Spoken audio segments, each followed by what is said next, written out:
Hello, welcome to a special NAMM preview. If you're watching this, this should be, again, the first day of NAMM 2015. I'm here with Wesley from UA, who is the European Product Manager, Product Specialist. Product Specialist. So you get to jet around all over the capital cities of Europe then? That's right, to go and train people with our products, go and see schools, go and see studios, resellers, distributors. That's basically my job. And come to Bath. And come to Bath to see you guys. Thanks for having me. So this is exciting because what we have here is it's a kind of a new development in the whole kind of universal audio UAD platform, right? Well, it's completely new. Something we're launching actually in March 2015, which is called the Apollo Expanded. So basically what the Apollo Expanded is new multi-unit capabilities. So we're going to be able to cascade up to 4 different kinds of Apollos. So I can have 2 regular Apollos, I can have an Apollo Twin and an Apollo 16, share the inputs and outputs, share the DSPs and all that. So that's pretty new, that's been a huge demand. So we're pretty happy about announcing that. We've got also new categories of plugins, new types of plugins, which I'll show you later on. And we also have the very exciting Console 2 software, which is so when you're cascading, they're all sort of sample locked and everything's kind of... Completely. So obviously there's one unit which is going to be the monitor unit and all the others are just going to share the inputs and outputs and DSPs. Right, okay, that sounds very interesting. Okay, well, take it away. Let's have what do you want to show us first? Well, I can show you what I was talking about, the actual multi-unit cascading. I mean, you can see on my laptop here, right. I have my Apollo 1 and I have an Apollo Twin connected, which is here. So basically there's the new meter bridge, which I can just scroll around and view my entire console just with this here. So extremely practical, or I can get to a certain point just by clicking on it here. So I know exactly where my signal is coming through. I know exactly what is happening, even if I don't have it visually on my big faders. Right. So that's very important. So that's so this is additional metering on top of the metering. Exactly. Next to the fader, this is basically an overview of all my inputs of my monitor faders of all my Apollos, which are cascaded. And it looks different. It's got a more sort of... It's completely different. It's a fantastic new 64-bit Retina graphics display. It's high def. It's much more precise, much more flexible. You can do a lot more with it. You can actually resize the whole console as well, which you couldn't do before, which is extremely flexible, especially if you're using a door behind, Pro Tools, Logic, whatever. Right. So you can have actually both windows at the same time, visualize exactly what you're doing. So basically I'm on the overview. Overview means I'm overviewing the whole console. So right. I'm overviewing the preamps, the inserts, the sends, my monitor faders. I'm overviewing everything. So most people are going to work like this. Okay. So that's like a traditional everything that's there, exactly. Inputs and outputs. Like in Console 1. Right. There's not much changes to the way it works compared to Console 1. It just goes much further, much more flexible, and you can actually zoom into independent categories of the console. As you can see here, I'm on overview, but I can actually see my inputs. So those would be your live inputs from the Twin and the Apollo, yeah, right? Exactly. I can just navigate between both of them. So here are my 2 preamps from the Twin, here are my 4 preamps from the Apollo. So I actually know exactly what I'm doing input-wise, okay? So basically the inputs, inserts and sends are zooming into different parts of the overview window. Is there any more granularity? I mean, can you group things even more tightly? Well, you can just basically click into what you want to view here.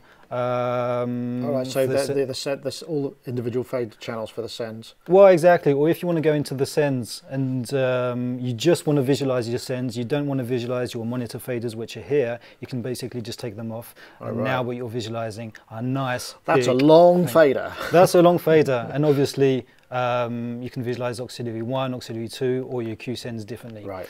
Okay, so there's a huge new feature as well, which has been demanded since the beginning, which I'm really pleased of, is being able to record or monitor your effects on each channel. Oh, individually, because before it was globally, wasn't it? Before it was globally. So you still have your global button, which is here. So UAD record, UAD monitoring, which means globally monitoring your effects or globally recording your effects. And now I can decide just to record, say, my drum kit going through Studios and just to monitor whatever I want through the others. So that's a pretty huge enhancement as well. And if I've got individual tracks which are monitored and recorded at the same time, you can see my 2 buttons here are lit. Right. So if I want to go back basically just to monitoring the whole session, I can just click back. Right, and that's a really big, I mean, are you finding, because you're going and seeing these in the wild and showing it to lots of people, are you finding there's an even split between people who are using it for recording purposes and using it for live production purposes, or how do you find it's a mix of both, actually. We found out that a lot of people are actually using it live thanks to the low latency technology. So using it as part of their live effects rack. Oh, completely, completely. Vocalists going on stage with an Apollo Twin using Unison technology, bassists going on stage with an LA2A plugin, compressing that a bit. But I'd say the major part of our customers are studio engineers and people who are actually recording through it. It's interesting, isn't it? Because with something like this, it's sort of taking it back to the commit and print rather than, oh, yeah, I'll decide later. It's quite nice to kind of go back to, I've made a decision, I like the sound of this, I'm going to record that track. But you can do both with this, obviously. Well, exactly. Well, before you couldn't. You either committed it to record audio or you were monitoring it. Now, with the individual record and monitor per track, you can do that, which is pretty fantastic. So it's not a question of DSP, it's not a question of latency, it's just another possibility you have now. Okay, and so in terms of other granularities, I mean, any other sort of major operational differences in the actual console, in the software side of things? Yeah. Well, what we've done with plugins, we've actually created categories of plugins, which was a huge demand. Before, when you're clicking on plugins, you just had the whole list of the 100+ plugins, which you had to choose big from. Yellow text thing. Exactly, exactly. So now we've made beautiful categories, so you can visualize them as you could before, all of them, which takes you through alphabetically every single plugin. Or you can just click on the channel strips, where we have our channel strips, the delays, the dynamics. Everything's in a pretty nice order, so much more practical. You can decide to hide or show your inputs, which you couldn't do before. So basically, just on the menu button, go View, Show High Inputs, and see all my analog inputs here, my ADAT here, have all listened up with a little green knob. If I decide just to use my analog and I don't want to use my ADAT, for example, I can just basically swipe all the ADATs, turn those off, and once I'm finished, just hit done. Right, so you can filter it. I mean, these kind of these are sort of, because you're presumably now you can link more units together. It makes sense to have a more of a filtered approach to the workflow and the way that you can use it, right? Completely. Because obviously not everyone is going to use the ADATs, not everyone is going to use the SPDIF, not everyone is going to use the virtual channels neither. So you can really filter to what you're actually visualizing. Right, gotcha. What we can do as well, we can now, if I go to my insert section, I can save and load my favorite presets. So let's say on insert 1, on analog 1 here, I'd like to use, for example, an API EQ. On top of that, I'd like to use, let's say an 1176, and on top of that, an RMS16. Well, you can save those as a kind of channel strip. Well, I can save that as a channel strip, which I couldn't do before, just by hitting this little button here. If I hit this, you can see I have my API, my 1176. Oh, it's like a rack view almost. It is, and I can actually edit the settings directly on one window instead of having 3 windows. So that is very cool. Once this is done, I can actually save this preset here. Just save. Say, you're done, right. My channel strip. Okay. And there, you can drag it to various channels. Exactly, I can drag and drop, I can do whatever I want. And by hitting this button here on the analog 2 on my next channel, I can basically just copy my channel strip here. One of the other things that I was quite keen on when I reviewed the quads, sort of when they first came out, was the ability to be able to MIDI control some of these parameters. Is that there yet? No, it's not. Ah, well, something to aim for. Something to aim for, something which has been asked for, is not. It won't be just yet. For now. Okay. No. All right. Well, let's carry on. What else have we got to see? Okay. Well, we've got some new plugins as well, Unison plugins. Essentially, Unison is the technology that modifies the electronics of the preamp, right? Is that right? Well, it actually goes through the true gain stage, the analog gain stage of the preamp, and gets the right shape and sound of an analog preamp, which is pretty fantastic. So we developed quite a few plugins before. We had the 610A, we had the 610B. Our latest one is the Neve 1073. We have the API channel strip, but now imagine you're on higher impedance mode, so you've got a guitar plugged in directly to the Apollo. You now have Unison technology on these 3 new plugins, so Bermuda Triangle, Ibanez Tube Screamer, and Raw. So it's basically like if you're having your stomp box before the interface. So it responds in the same way. Exactly, right? The same way. Can you have a look at the interface of those? I'm always pleased with them. They look quite nice when I saw them.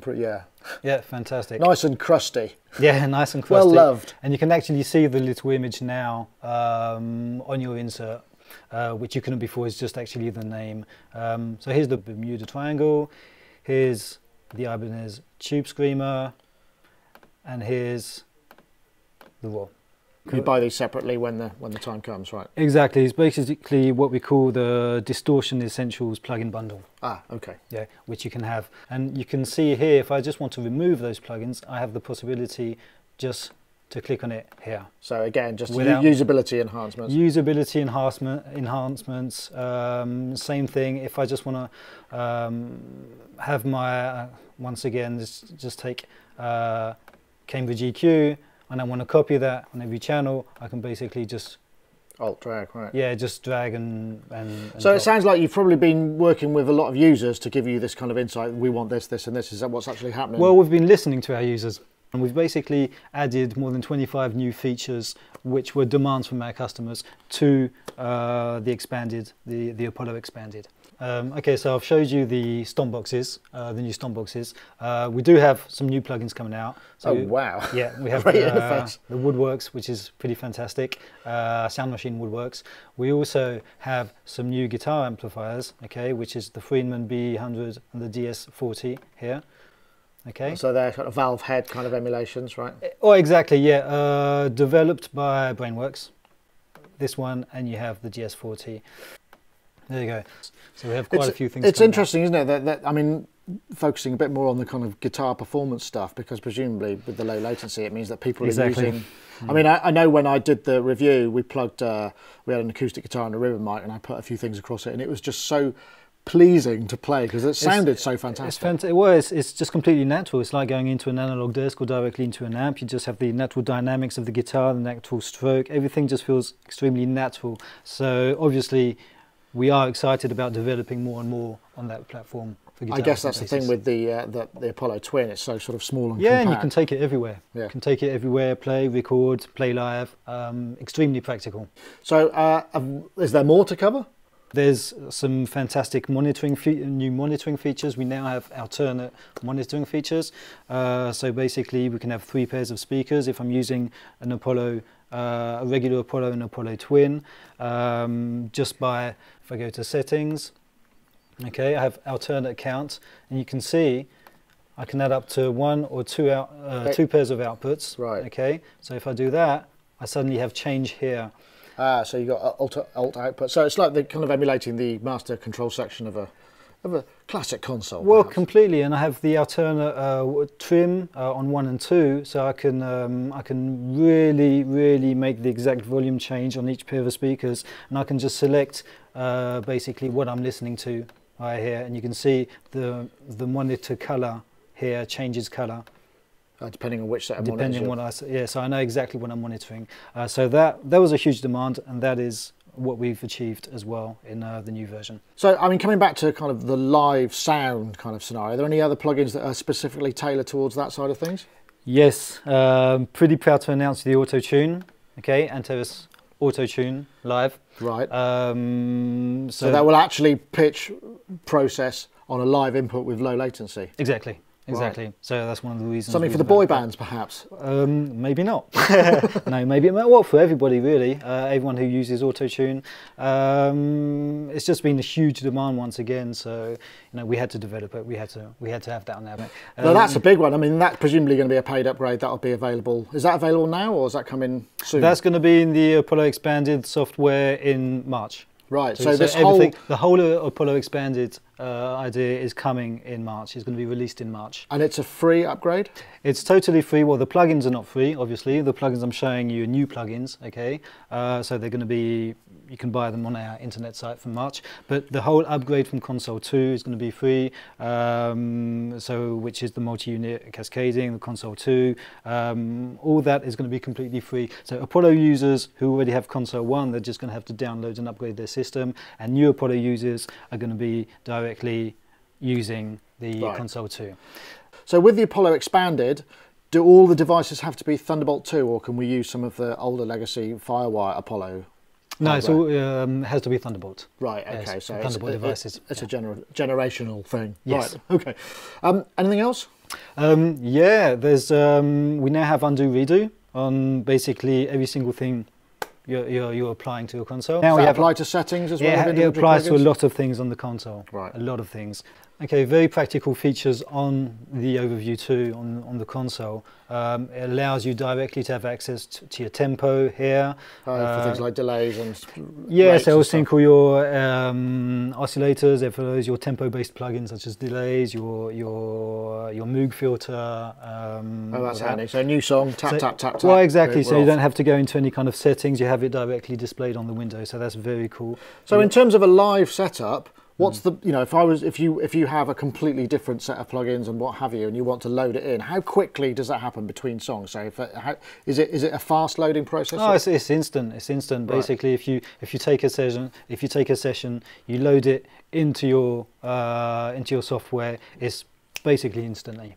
And is there any way of key commanding that? Because obviously in a live situation, you're going to want to be able to kind of go, oh, next one, next one, next one, like cue list, I suppose, would be. No, you have to go into your sessions button and you have to select, basically. Oh, right, but that's not, yeah. That's a pretty shortcut thing. It goes pretty fast. It goes pretty fast, that's for sure. You also have your resolution, which is here, okay? And that would be, if you're on a Expanded, that would be across everything. Right? Exactly, yeah. Your clock source, and you can see if I switch to something which is incompatible, it clicks red, so you know exactly where you are. Right. So if you've got a clock source wrong, well, visually you know it anyway. So let's just go back to internal. And you've got your DSP meter as well, so you don't have to go to a different window like in Console 1. And is that DSP meter all the DSP you've got plugged in, or a specific? Yes, it's combined. No, it's combined. So the DSP meter you're seeing here is basically a combination between the Apollo and the Apollo Twin. So this is an Apollo Duo and this is a Twin Duo, so you have 4 chips of DSP. Right, gotcha. Yeah. So presumably this is just, as you say, it's a free download. People get to it as they usually get their UAD software updates, right? Exactly, on uaudio.com. Right, exactly. Okay. So available March 2015. Right, okay. Well, Wesley, thank you very much Thanks for coming in and Thanks showing us this. I hope this answers many of your questions that you'll no doubt have. If you're watching this today on the day of release, then good for you. And you can enjoy the rest of our NAMM coverage now. See you later.